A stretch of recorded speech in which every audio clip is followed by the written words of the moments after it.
Yes, yes, yes. You know what that sound means. Time for In the Paddock F1. Greeny and the Cheese.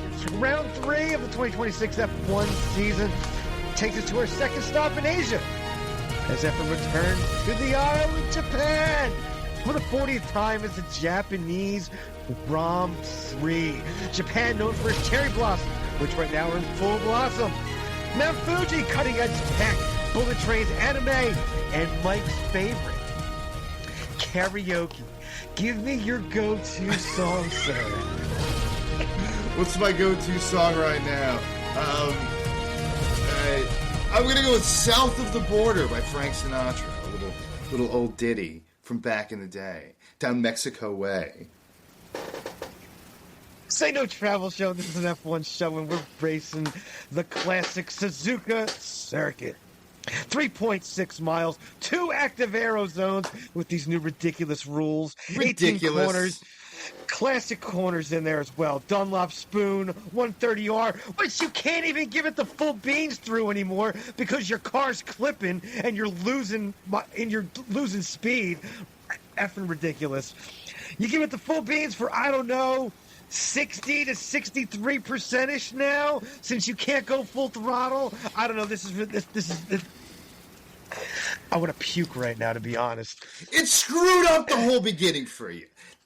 The new regs screwed up everything. Screwed it all up. It screwed up everything. Are you ready to get into this? I'm sorry. Did I just blow your beginning? No, you didn't. I think you lost the mojo. I think I lost a little bit there because I don't even know how much you're giving it the full beans for anymore. But we got a crazy weekend here. Kimi on pole, dropped to 6th from the start with these new rules and the Mercedes not being able to get off the line. Bearman had a hard crash in there because of the new engine rules, it looks like. Safety car in there. Kimi capitalized by being able to pit under the safety car. Takes his second win in a row as well. Piastri takes second in the McLaren. How about that? And Leclerc takes third to round out the podium. We got a lot to unpack after this one, boys and girls. We are caffeinated. We are medicated. Good day, sir. Good day, yeah. Kimi Antonelli looking like the best Italian driver since Alberto Ascari back in '53 out here. Really, it's been a long time since we've seen a Italian driver and a young driver dominate like this. Obviously, there's a lot going on, a lot to unpack. Absolute craziness on the track at the beginning. And we didn't even say George Russell pissed as hell.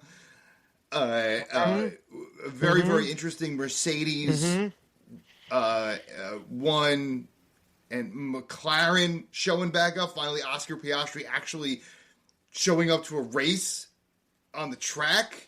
Only took him three tries, but I guess third time is the charm for Oscar Piastri as he finishes second.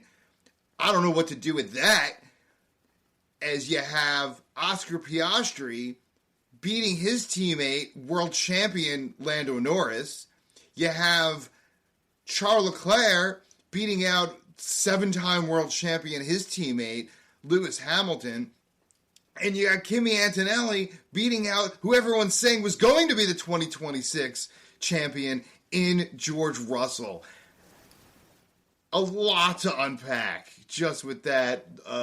It's been a while since we've seen a rainbow podium with 3 different teams on podium and 3 different teams, 1, 2, 3. Those same 3 teams, 4, 5, 6 in that order. And then 4 different teams, 7 through 10. And a lot of crazy passing going on. A lot of back and forth, as we saw, as you had mentioned before. So it does feel totally different. Max Verstappen becoming persona non grata. And Haas, throw that in there, hanging on to 4th in the driver's standings before our spring break, as it may be. So, yeah, I don't even know what you want to get into first. I really think George Russell is a bigger story here. But Kimi Antonelli winning. Kimi Antonelli winning again. Youngest driver to be leading the world championship at any point of a season. So, 19 years and change. Russell struggled all weekend. Definitely the car setup wasn't, what he liked because he was, complaining about the rear end and not being able to get the grip end in the rear all, through quali, into the race as well. The Mercedes definitely needs clean air because once the car's in clean air, it is gone. Yeah, it's but obvious. they definitely had some, definitely had issues, Russell trying to get back through the field, after the bad break of when the safety car came out and him had just being in the pits, which actually going for the undercut this weekend didn't seem to give you any type of advantage anyway because there wasn't much degradation of the tires with the new tarmac that would lay down on Suzuka. But Kimi's, definitely got a little booster, I'd say, from after, winning last time out too. So something there. Piastri first start gets on the podium. McLaren definitely looked better. Maybe the track here at Suzuka fitted their, car design a little bit better. They did bring some upgrades to the front wing, I believe, as well. So maybe that it's, something to do there as well. But maybe it just suits their car better. Maybe they got a little bit better idea on what's going on with the engine too now, after not being able to start at the last race out in China. Ferrari still chugging along. Leclerc just looks really good this year so far. Definitely, engine power is definitely down to the Mercedes for sure. So losing out on down the straights, but in the corner, the car looks really good, especially carrying the speed through it. So definitely things that Ferrari can build on as well going in here. Still another podium for Ferrari as well. That's a podium every race so far. Leclerc with 2 now to start. But the engine regs are just... They took away battery power for qualifying, so you can't even go full out now in a Formula One car. What the fuck are we doing? Seriously. What are we doing? Formula One car, you're supposed to be able to push to the goddamn limit. That's what you want to see. You want to see drivers pushing their cars, the best designed cars in the world, to the limit, pushing it to the edge, going full throttle. But now you can't even go full throttle through 130R because the car is clipping to charge the battery? What the fuck are we doing? I could see why Max Verstappen would be thinking of quitting after the season. Because it's kind of a joke. You've taken the skill out of the driver's hand by pushing the car to the limit. That's Formula One. Not pushing a button to pass somebody or, letting somebody pass you here so you can pass somebody on the next straight. It's kind of ridiculous. It's not Formula One that I don't know, maybe some people enjoy it because you got people passing, but it's just the same people passing each other back and forth in a way. It's not like a lot of cars were traveling up through the pack. No, if that was the case, Max Verstappen would have had a much better result.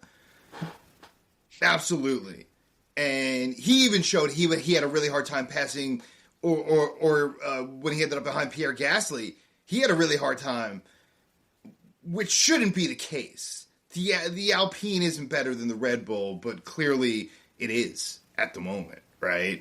And looks like it. And Max Verstappen is not a worse driver than... Pierre Gasly's also, getting every damn thing you can get out of that Alpine right now. He's driving at probably the best level that he might have been driving in his entire career right now. I'll state that.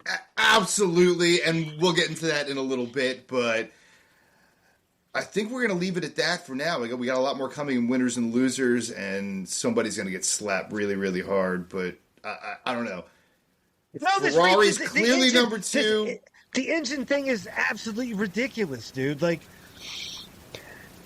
you can't push a car. They took away the battery for, I don't know what the F reason that was for, to change the rules and only give them, 8 joules compared to 9 joules. I mean, they should be giving them 12 joules for qualifying and let these guys give it a go. I mean, even back, years ago before the DRS, if you remember the KERS system, which the drivers would be able to push a button to get, boost. And you only get a certain amount per lap. I mean, I'd rather go back to that than what we got right now. I mean, at least the cars, you were able to you could push it to the limit, going through, the Turkish Grand Prix, going through that, the corner there at the triple right-hander, going full throttle. I mean, you couldn't do that now in the cars you got now. I mean, you'd be clipping through the damn thing. Losing miles. I mean, you can see the cars are slowing down the straightaway. That's Suzuka, for Christ's sake. You didn't even have to push the brakes to go into the first corner because the engine clipped it to slow the car down for you. What are we doing, man? Seriously. What are we fucking doing? This is not Formula One racing. It's a fucking joke. You said it last year. I think during the summer break episode that we put out, that you said this is going to be closer to Formula E than Formula One. And I think that seems to be coming to fruition. It seems that your prognostication is being prognosticated, because that's kind of what it feels like. It sounds like a Formula One car, but it feels like a Formula E driving. Thoughts on that? Pretty damn close to that, yeah. I mean, it's definitely got more juice than a Formula, the Formula E. I think the Formula E cars only have like something around 450 or 500 horsepower compared to your Formula One car, which is 9 to 1,000. Even when both systems are working at the same time. But that's not happening. I mean, they really need to rethink this or be able to give these guys more joule recharge so that they can keep these batteries charged more to be able to go full throttle and push the cars to the limit to bring it back to what Formula One is supposed to be. Or you're going to have to bail on this engine system and go back to, you want to be sustainable? Go to a sustainable fuel V8 or V10. And at least you'll get that sound and roar back that Formula One fans loved, that is missed from the sport, and then the guys can go full throttle and push the cars to the limit. Because you're not able to push a car to a limit in Formula One right now. It's a joke. And with that, pushing it to the limit, I think it's time for me to strap on my helmet and you to whip up some crazy questions, try to stump me once again. Not with karaoke questions this time, but with actual Formula One questions as we take a lap around Suzuka. 3 sectors, 3 questions. It is Quizmaster's cockpit. I'm mildly prepared for this one in this ridiculously early morning East Coast time here. Brain's a little foggy. I had some appliance issues this morning, which I won't get into. But nobody cares. Nobody cares. Does it care if you're going to be able to answer 3 questions in a row? Because if you don't answer all 3 questions, that determines how we proceed in the next segment for winners, losers, and slap. If you get all 3 right, we go right to winners. Mm-hmm. If you don't get all 3, we go to losers. If you get all 3 wrong, we just give you a slap right off the bat. Right off the bat. So here we go. Are you ready, sir? I am ready. Question number 1. This is a cake. This is a cupcake. So if you don't get this, you deserve to slap your own damn self, to be honest. When was the first F1 Grand Prix held at Suzuka? Is that 87? That is correct, sir. All right. Get over the first hump. Don't have to slap myself. Not going to leave this going into spring break in disgrace. All right. So we are over the anxiety. Thank you for the easy cupcake. Question number 2. This is a good one I came across. How many drivers have clinched the driver's title at Suzuka? Because as you recall, the Japanese Grand Prix used to be at the end of the season. That's correct. So how many drivers have clinched the driver's title at Suzuka?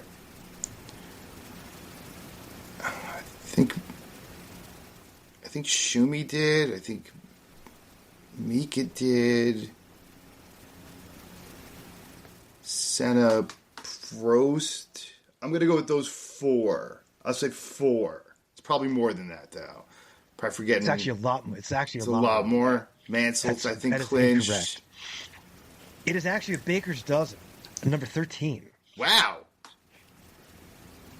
13 drivers clinched the driver's title. Different at drivers? Suzuka. Different drivers. 13 different drivers. How about it? How about that? So, that'll show where we're going next, but we're going to give you the third question anyway. All right, give me the third question anyway. Because I actually liked this damn question when I came across it.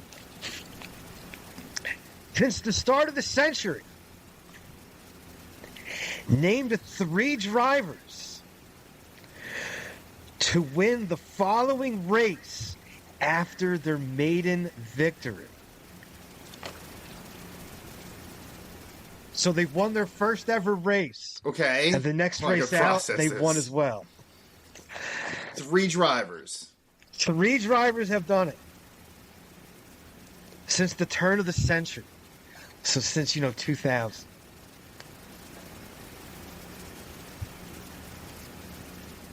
It was a solid damn question when I came across. It was not.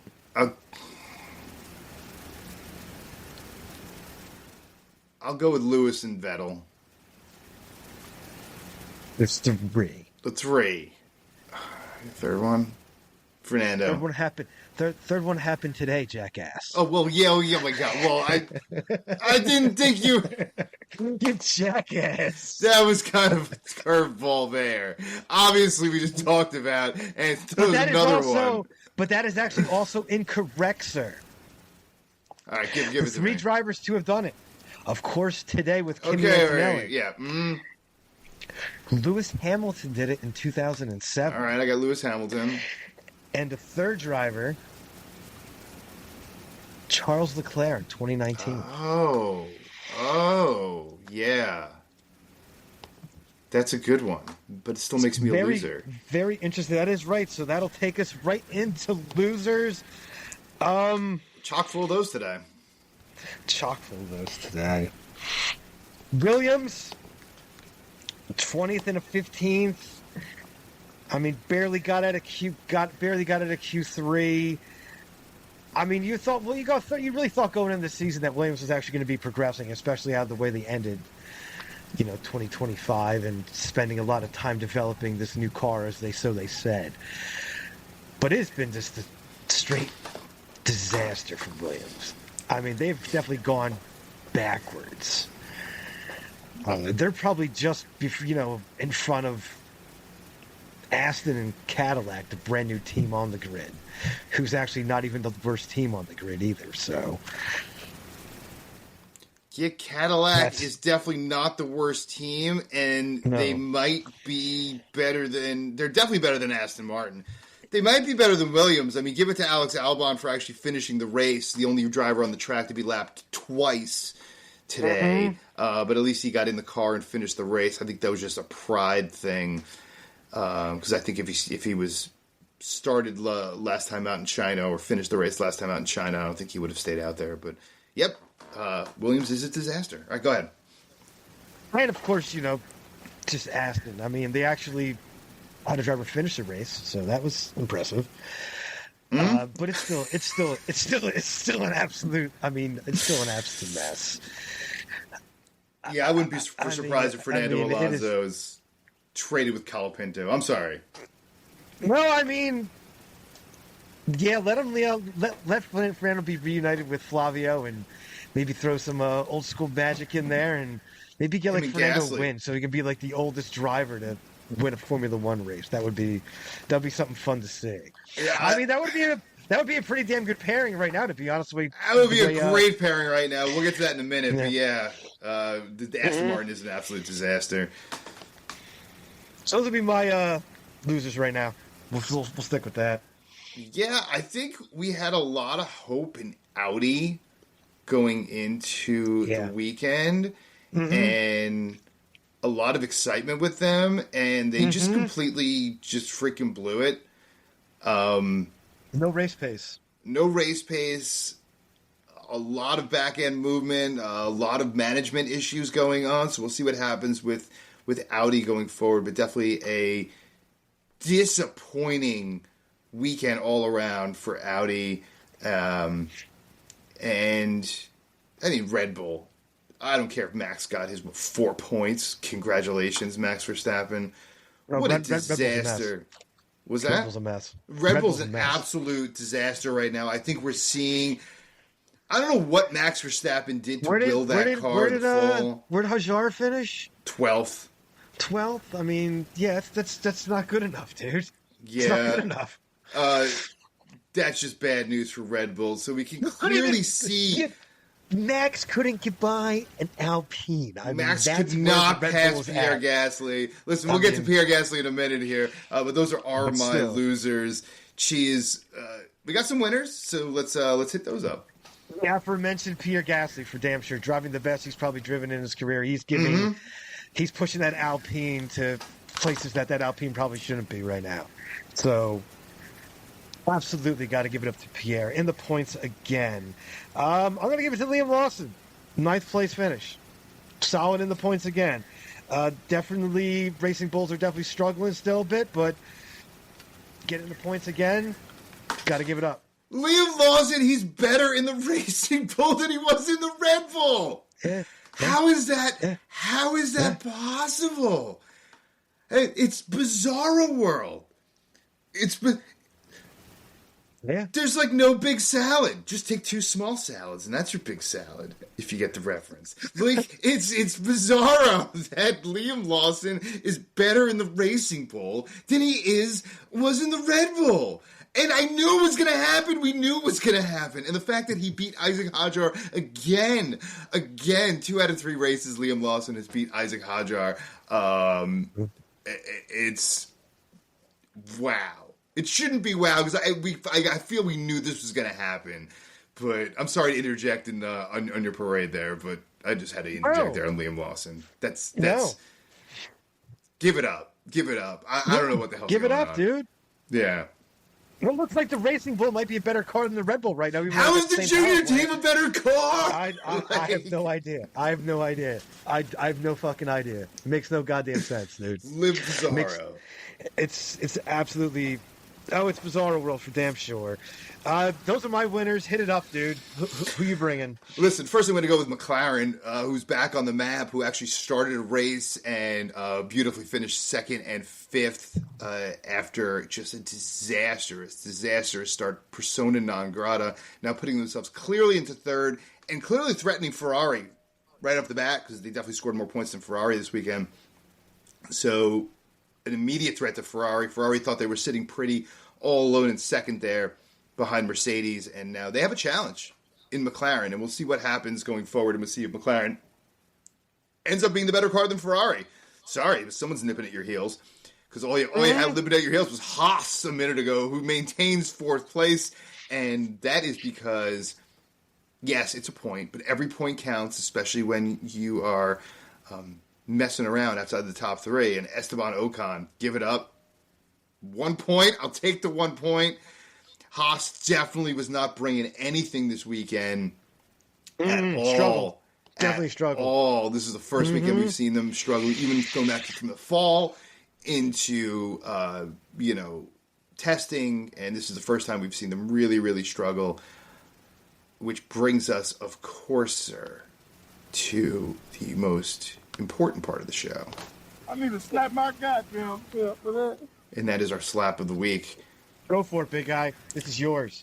Listen, the aforementioned Ollie Bear, man, he's gotten so much praise on this show, as he should. The guy was sitting in 5th in the World Drivers' Championship. I don't care if it was after 2 races or not. He's finished in 7th at the moment, but just getting eliminated in Q1 just set the standard for him. Something that was surprising for him, surprising for everyone after such a great start. And that set up, I think, for the bad weekend. I don't know what the hell happened with Franco Colapinto, but I should line him up right next to Ollie and maybe slap them both. Maybe one with the left and one with the right. Because, I don't know, you wanted to blame, the recharging of the engine. I don't know what was going on with Colapinto around there. But He's definitely took Ollie off the way track. slow. Ollie wasn't going anywhere anyway. He wasn't finishing on the points anyway.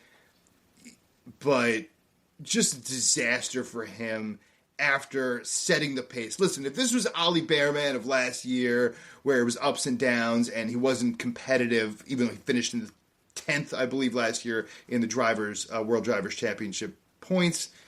But an opportunity wasted here for Haas to really fill that space in fourth. And it should have been another double points weekend for Haas. It really, really should have been. Especially with Ocon showing he scored a point and no significant DNFs this week. So should have been a double points weekend for Haas. Ollie just single-handedly blew it. I don't know what happened. He's driven well in Suzuka in the past. But like a bat out of hell because he had so much more of a speed than Colapinto. But it was overall. Overall. It wasn't just that. That was the icing on the cake. That ruined the race right there. Especially, you could have had could have pit after. Could have been something else happened in the race. Who the heck knows? Could have got moved up. It definitely started a chain of events with the pit stop. Put George Russell could have finished on podium, so definitely helped Charles Leclerc out for sure. I don't know if it would have hurt Leclerc, but it definitely helped for sure. In the end, the results are the results, and another Ferrari podium, and that may not have happened. It might have been George Russell on podium if that didn't happen. So I don't know if you're going to thank me or the Haas crew or not, but. Slap your damn self, Ollie Bearman.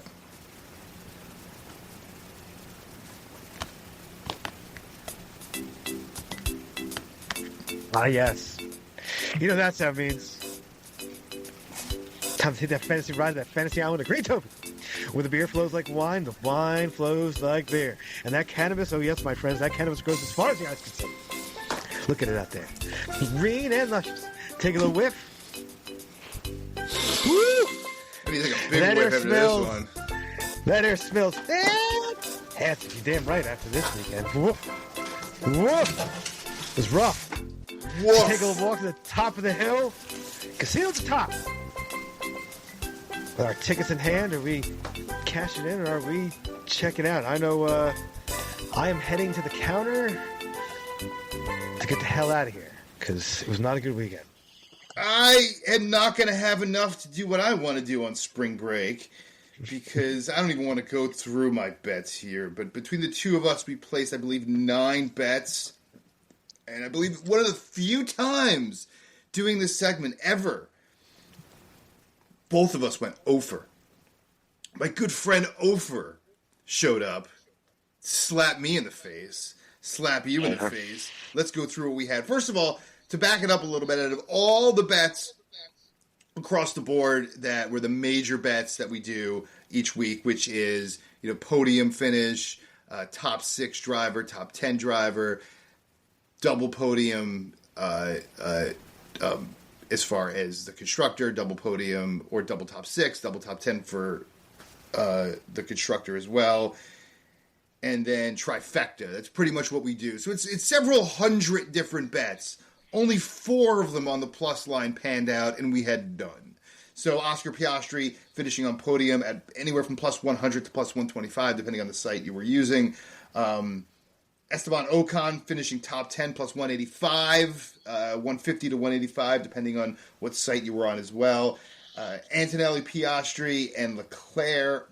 Box was plus 700, but straight was plus 3,300 if you hit that. Oh, that's juicy. You were doing the Snoopy dance if you were doing that one. So you're damn right. Doing the Charlie Brown, that's for damn sure. So we hit none of those. I had Lindblad top 10 plus 130, didn't hit that. Verstappen top 6 plus 145. Haas double top 10, slapped my damn self for that one. Russell to win at plus 185, which I thought was a really good bet. Definitely turned out to not be a good bet. Safety car in that one. Antonelli, Russell, Leclerc straight. Obviously didn't hit that. And Russell, Antonelli, Piastri box. I had the Piastri in the box, but it didn't really help without Leclerc in there. That would have been a nice plus 700. You had Russell for the win as well. You had Audi double top 10. You didn't get any in the top 10. And you had Antonelli, Russell, Leclerc, straight and box. You didn't got either of those. You also had Lindblad top 10. And you doubled down in the Audi with Nico Hulkenberg at plus 160, 50 across the board, 300 down for you, 500 down for me. No spring break for me. I am at a staycation after bombing that. Up-to-date numbers. You, sir, are below the ROI number. You are not going to go wire to wire. You are at 4,820 greeny bucks, slightly below the 5,000. And I am all the way down. They're going to come take my thumbs. I got 4,155 greeny bucks. Only 3 races in. I'm going to have to do some thinking or some drinking or something after this one. Because I am big hit. An absolute big kick in the yam bags for me. And I think it's a good time to take about 4 weeks off and recoup. After, of course, having our best week we've ever had on the program as far as downloads for Spotify, Apple, YouTube, definitely across the board. So thank you all for that, for tuning in. I know we're going to get into in the news in a moment, although we're going to have a lot of in the news and programs coming up as well and all kinds of exciting new stuff. So do you want to get into that? You want to save some stuff for next week? I don't have too much, to be honest. We're going to have a lot coming up because there's not going to be much else to talk about. So before we get into that, let's tease some things. We are working on a couple of things here that we'll have over the next month. We're going to have a total, cheese, your brain is clicking because we're going to have a global tour, the world tour, sir, of Quizmaster's Cockpit. I'm going to pick a couple different tracks, maybe. I'm going to take a world around the globe. And you're going to have questions from all around the world. So we're going to have a show on that. Look for any participation with that. We're going to do a live stream at some point over the next month. We're working on that at the moment. So we'll have much more information. Definitely many more reasons to stay tuned to the program during this impromptu spring break. Before I turn it back over to you, Cheese, anything going on in the news? A couple things, of course, we did touch on it earlier. Max is pissed as hell. Doesn't like these new cars at all. Says he's not having any fun.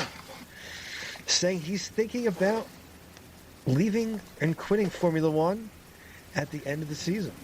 Probably going to his GT3 team. Thoughts on that?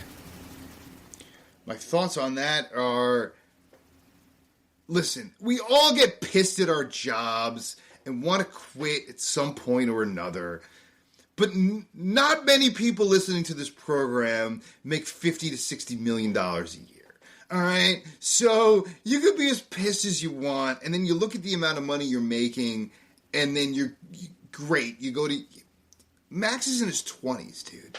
Like, his 29. earning power is limited, especially in racing. So say he has 10 more years left, max, no pun intended, right? That has earning potential of 50, 60, 70 million dollars annually. He's going to have to go where the money is. It's just, he could be a billionaire by the time he's 35 years old, if he plays it right. And then at 35, at the ripe old age, Cheese, of 35, when you have the rest of your life, you can do whatever the hell you want because you're a billionaire. So, to me, that makes sense. To him, I don't know what makes sense. He might say, you know, I have more than enough money to last me the rest of my life and I could just retire right now and do whatever I want. I get it. Still make money doing the GT3 thing. I mean, plenty of money, but he's not going to make F1 money. He's not going to make anywhere close to that. Probably doesn't have to. He doesn't. You and I and our listeners are not in that position. right? No. We are, none of us are in that position to go say, what's 50 million when I can make 3 million? 3 million is a lot of money. If I told anyone that I know that you can quit your job to make $3 million a year, most people, if not every single person that I know, would do that, right? But there are certain people that would be a massive downgrade. So there is pride in that. There is money in that. But, I mean, it would be bad for Formula One if he walked away because of their new regulations. I mean, that would be not a good look for Formula One to lose, one of the best drivers in F1 history. Max Verstappen is third on the wins list at 71 wins for a career. He's third most in Formula One history. The history of the bloody sport. So if he walked away because of the new regulations in his prime, I mean, that would not be a good look for the sport in general. My opinion. That would not be a good look. Wouldn't be a good look. I mean, it would probably be the biggest walk since, like, Michael Jordan. Yeah. Walking away from Going the to play NBA, baseball. which was not a good look. He did it. He went from making $30 million a year in 1995, which extrapolated now is probably close to $100 million a year. I could do the math. But, with my inflation calculator. But, yeah, he walked away to make minimum wage baseball salary, minor league, making $50,000, $60,000 a year. There might have been other factors at play there. But the same this would be the most shocking thing since then. It's not like he's retiring and walking away and going sitting on the beach. He's going to do in the same type of sport, but a different league. And to me, that's what the comparison is. I if you could think of another one, I'd like to hear it, because I can't, off the top of my head. That's the best one I can think of, to be honest. I mean, it's not as, he's no Michael Jordan, but it's sort of a close comparison there. So yeah, we'll see. I guess we'll see what happens in the next couple of weeks. There's gonna be a lot of space for a lot of talk and tabloid talk for sure. But shit or get off the pot.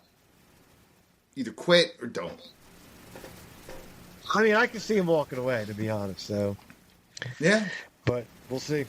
We'll see. I mean, he's always said that he's not here to do it for the rest of his life. Once he's had enough, he's had enough. So, I mean, he could also step away and come back in a couple of years if, some regulations or something change. I mean, I don't see a team that's on the grid that if he left and decided to come back that had an open seat, that wouldn't offer him a contract. So, no matter if it's 2 years or a couple of years down the line. So, if he decided to do that. I can see that. I can see that happening. Yeah. A la Michael Jordan.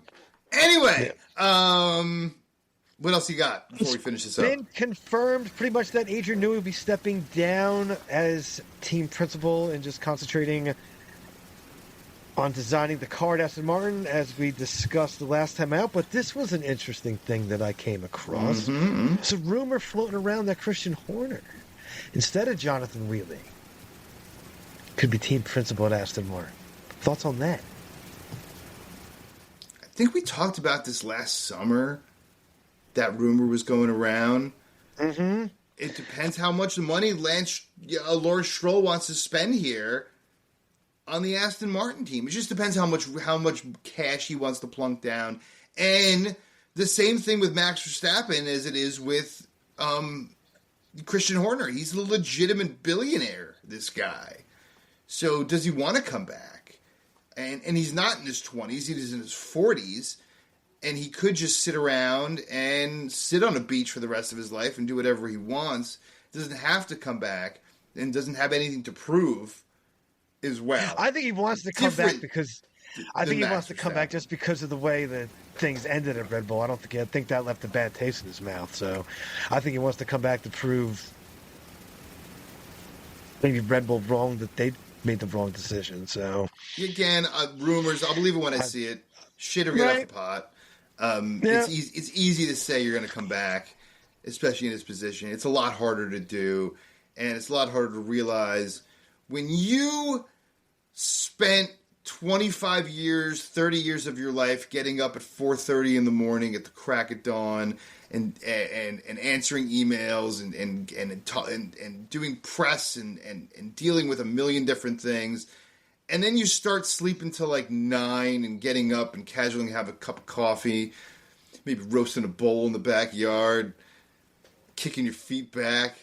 And it's hard to get back in, especially when you're a billionaire, right? It's hard. It's hard to go back to that life. There's a reason he made that much money, because he was getting up at 4:30 in the morning every day, going to sleep at midnight, getting 4 or 5 hours of sleep. It's not easy to go back if you're doing whatever the hell you want, whenever you want to do it. I know you could talk about it, but it's a lot harder, especially when he's 47. He'll be 47 this year. So I don't know. That's what I think of. But again, shit or get off the pot. If you're going to do it. And I'll believe it when I see it. That's pretty much really all I got for you. All right. So I want to say where we're heading next, but it's going to be a while. But where are we heading next, sir? We're going to Miami next. In a while. Racing in the parking lot. Quite a while here. Racing in the parking lot. All right. Well, we get to a month off to get excited for a parking lot. Can't wait to see the clipping down that long backstretch. That's going to be fun to watch. It's going to be an interesting race because the track was not built at all for these cars. Formula One's going to have to take the next month and figure shit out. Because they got to figure something out. They're going to have to do something. Going to have to make the cars be able to recover more energy or something, because this is a joke. Yeah. Well, anyway, with all of that, God bless all of our troops all around the world that are dealing with the conflict in the Middle East. It's going to keep a lot of things very, very hairy over the next few months here, at least. Hopefully it ends as soon as possible, and hopefully everyone that's listening is in a safe place and their families are safe as well. Say what you got to say, brother. Catch you guys next time. Put you in the news or come up with something for you. And as always, stay medicated, my friends. Peace.